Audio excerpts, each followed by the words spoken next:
박 PD의 픽. 우리나라 신문은 몇 개나 될까요?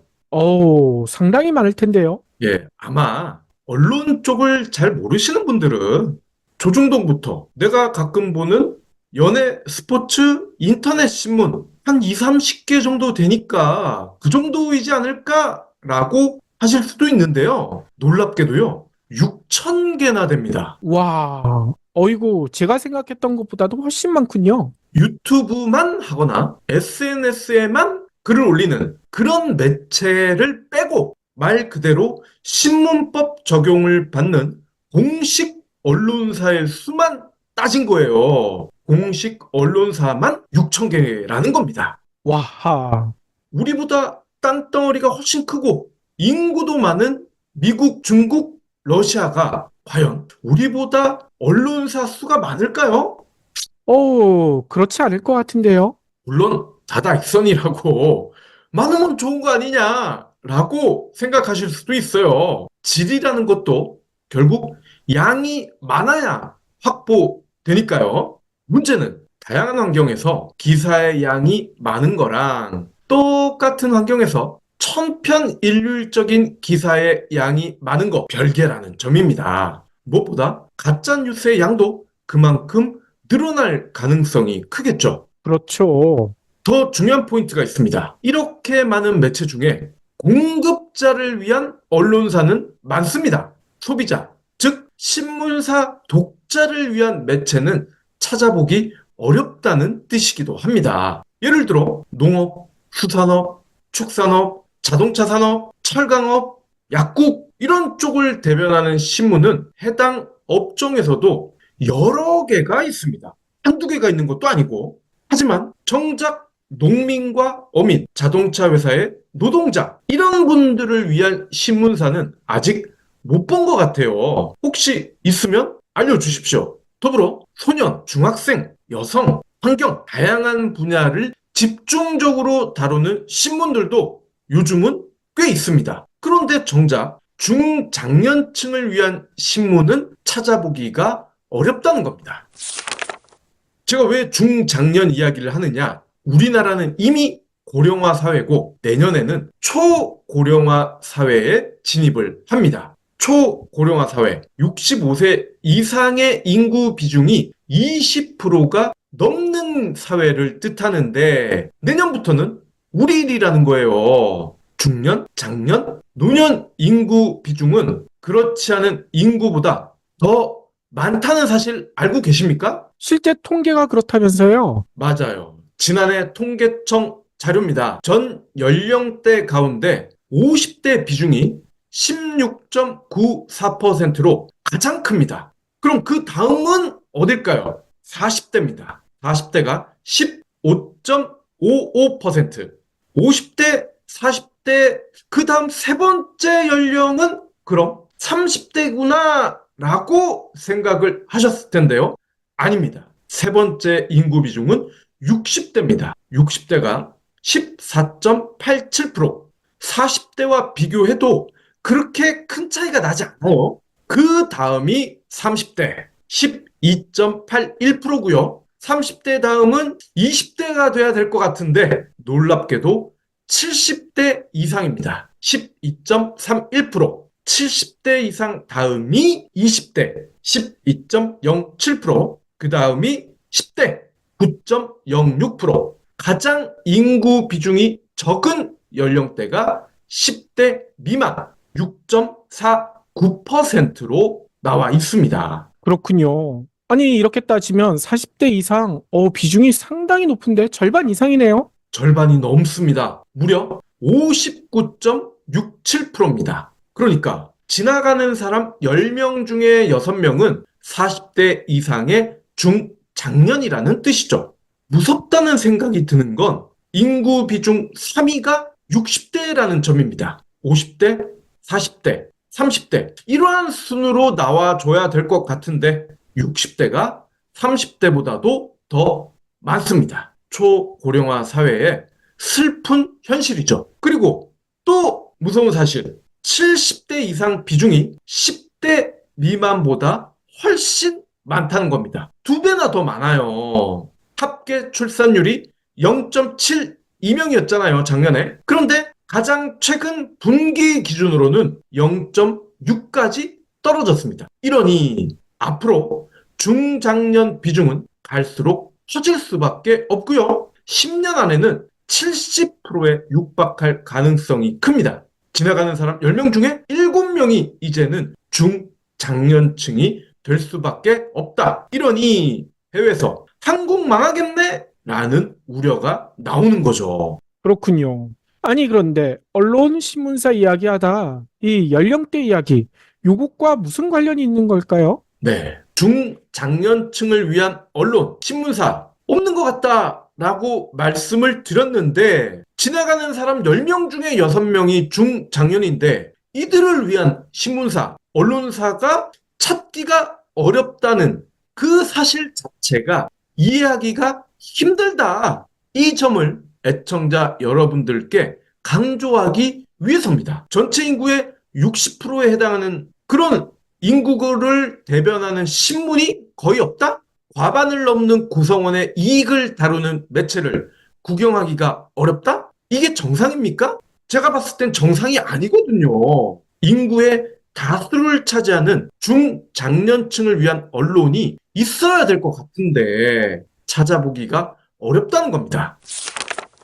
지난 25일 경불진 뉴 그레이 방송편에서 스타벅스 치맥 카페가 여기 왜 있지? 1년 뒤 초고령 사회 되는 한국, 이런 주제를 살펴봤습니다. 물론 유료 방송이라 소수의 분들만 접하셨겠지만 10일 뒤에 무료로 전환되는 거 다 아시죠? 너무 섭섭해하지 않으셨으면 좋겠는데 일단 뉴 그레이라는 용어부터 낯설 겁니다. 그레이가 회색이잖아요. 서양에서는 흰 머리카락을 의미하기도 합니다.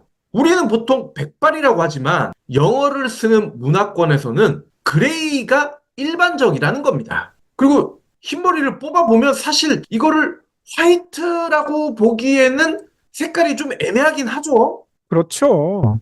그래서 얘네들은 그레이라는 표현을 쓰는데 다만 머리카락 색이 변했을 만큼 나이를 많이 먹은 사람들이라는 정의에서 그치지 않고 한 발 더 나아가서 상대적으로 소득에 여유가 있고 기대 수명도 많이 늘어났고 활발하게 활동을 하고 계시고 관심사도 많은 이런 새로운 중년층을 뉴 그레이라는 신조어로 표현을 하고 있더라고요. 물론 시니어라든지 시니어의 좀 더 긍정적인 표현이 액티브 시니어 혹은 세컨드 라이프 이런 용어를 함께 쓰기도 하지만 시니어에 해당되는 분들조차 시니어라는 용어에 거부감을 가지고 있기 때문에 뉴 그레이라는 단어가 반감이 그나마 덜한 용어가 아닐까 싶어서 새로운 고정 코너로 선택을 했습니다. 어허. 그러면 새로운 변신을 하는 건가요? 맞습니다. 박 PD와 이 PD가 6만 애청자 여러분과 함께 만들어 온 경제브리핑 불편한 진실이 올해로 어느덧 창립 10주년을 맞았습니다. 그렇기 때문에 새로운 방송, 새로운 매체로 거듭나기 위해서 뉴 그레이를 디딤돌로 삼으려고 합니다. 중장기적으로는 뉴 그레이 전문 방송을 지향하려고 하고요. 무엇보다 경불진 애청자분들의 연령대와도 거의 일치합니다. 경불진 애청자 연령대를 조사해 보니까 40대와 50대 비중이 가장 크더라고요. 가끔 성별 비중을 궁금해 하시는 분들도 계신데 남성이 5.5, 여성이 4.5 거의 밸런스가 맞지 않습니까? 그렇죠. 무엇보다도 우리 두 PD가 뉴 그레이 아닙니까? 맞습니다. 자신이 온전히 겪은 것만이 진짜 세계다라는 말이 있죠. 박 PD와 이 PD는 애청자 여러분과 함께 온전히 우리의 몸으로 중장년의 세계를 지금도 탐험하고 있습니다. 우리 자신의 이야기와 경험, 우리만의 생각을 진정성 있게 하는 것이야말로 가장 방송 취지에 맞는 콘텐츠가 될 겁니다. 인구 연령대 비중을 보면 또 눈에 띄는 대목이 있습니다. 비중 톱2 50대와 40대를 합치면요, 무려 1,700만 명이라는 점입니다.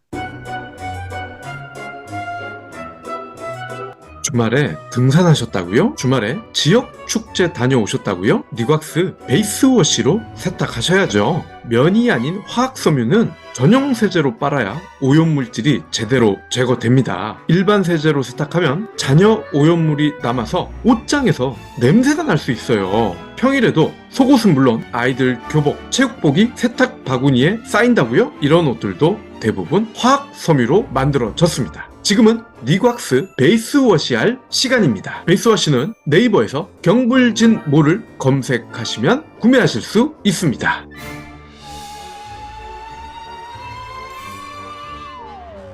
각각 900만, 800만 정도 되는데요. 시장을 이루는 크기로 따졌을 때 역시나 가장 먹을거리가 많은, 장사할 대상이 많은 연령대라는 뜻입니다. 모든 소비자를 만족시킬 수는 없기 때문에 앞으로도 기업은 선택과 집중을 해야 하고, 이왕 할 거면 4050이 그 대상이 될 가능성이 크겠죠? 아무래도 파이가 가장 크기 때문에 결국 4050의 관심사와 불만, 그들의 기대와 희망을 알아야 먹고 살 수 있다는 뜻입니다. 그런데 지금까지는 그런 매체가 거의 없었다는 거고요. 그래서 경불진이 감히 그 역할을 주도적으로, 선구적으로 해보려고 합니다. 애청자 여러분의 많은 사랑과 관심 부탁드리고, 주위에 친구분들, 후배, 선배분들, 가족분들에게도 경불진 청취 권유를 부탁드립니다. 주위 분들도 이제는 뉴 그레이에 해당하시는 분들이 많을 테니까 말이죠. 지금까지 10년간 방송하면서 경불진 전도를 이렇게 적극적으로 언급한 적이 거의 없었는데, 이젠 두 PD도 조금은 뻔뻔해지지 않았나 싶어요. 이해해 주시고 양해해 주시기를 부탁드립니다. 그렇죠. 경불진에 생존이 걸려 있거든요. 네.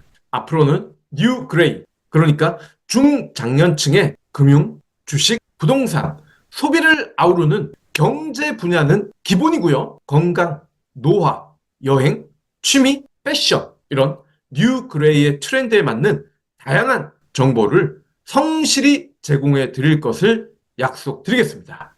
앞서 스타벅스 치맥 카페가 여기 왜 있지? 편이 뉴 그레이 방송의 시작이라고 말씀을 드렸는데, 이 방송을 짧게 소개해 드리면은 향후 달라지는 경불진의 정체도 조금은 이해하실 수 있을 것 같아요. 그래서 목요일 방송 짧게 설명을 해 보겠습니다.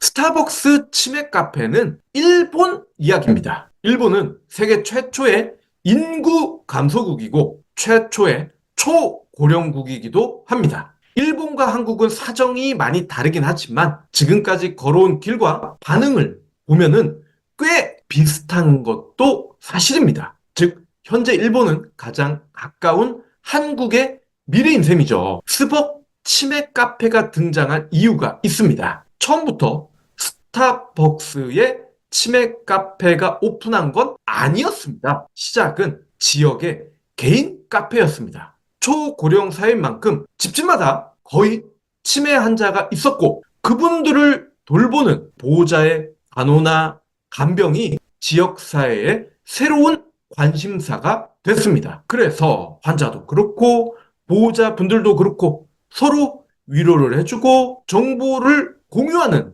공간이 필요했고, 그 장소가 개인 카페였던 거죠. 그렇군요. 그런데 개인 카페에서 이분들이 모였고 다양한 커뮤니티 활동을 했는데, 원래 오던 손님들, 특히 치매와 관련이 없는 분들이 카페를 떠났다. 그리고 새로 유입되는 손님도 급감을 했다. 생각하지 못했던 그런 문제들이 발생을 했다는 겁니다. 카페 생존 문제로 이어졌겠죠. 좋은 취지로 시작한 일이었지만 나쁜 결과를 잉태했다는 겁니다. 그렇군요. 아니, 그런데 여기에 스타벅스가 들어온 이유가 뭘까요? 예, 지자체가 적극적으로 설득에 나선 거죠. 야, 제발 니네가 좀 도와달라. 그리고 ESG 경영이 화두였던 찰나 스타벅스도 우리도 이분들을 위해서 작게나마 이렇게 공간을 내드리면 윈이 날 수 있다 결심을 한 거죠. 원래도 장사가 잘 되는 스타벅스이기 때문에 별도의 치맥 카페를 운영하더라도 영업에 큰 타격이 없었고요. 많은 사람들이 계속 모이는 스타벅스이다 보니 오히려 치매 환자와 보호자의 커뮤니티에 관심을 갖는 분들이 늘어나는 효과도 얻었다는 겁니다. 물론 스타벅스가 1년 내내 치맥 카페를 운영하는 건 아니고요. 월 1, 2회 정도 이벤트 형식으로 진행을 했습니다. 그렇기 때문에 서로 원하는 바를 얻을 수가 있었다는 거죠. 그렇군요. 다른 업체에서도 비슷한 움직임이 있다면서요? 네. 스벅에서 치맥 카페 운영에서 성공했다라는 소식을 들은 맥도날드가 뒤늦게 따라하기 시작합니다. 현재 비슷한 이벤트를 기획 중이라고 하더라고요. 재택으로 경불진 녹음하는 박 PD도 아는 일본의 스벅 치맥 카페 스토리를 한국의 스타벅스와 그 외의 카페 프랜차이즈 그리고 맥도날드와 같은 패스트푸드 기업의 사장들은 일본의 이러한 사정을 전혀 모르는 모양이에요. 왜 따라하지 않을까요? 이런 게 진정한 ESG 경영일 텐데 선뜻 나서지 못하는 이유가 따로 있는 걸까요? 경불진 완주해 주셔서 감사합니다. 하트 투척, 댓글 남기기, 링크 공유, 계좌 후원 등 경불진 두 PD에게 힘을 보태주세요. 더 좋은 내용으로 보답하겠습니다.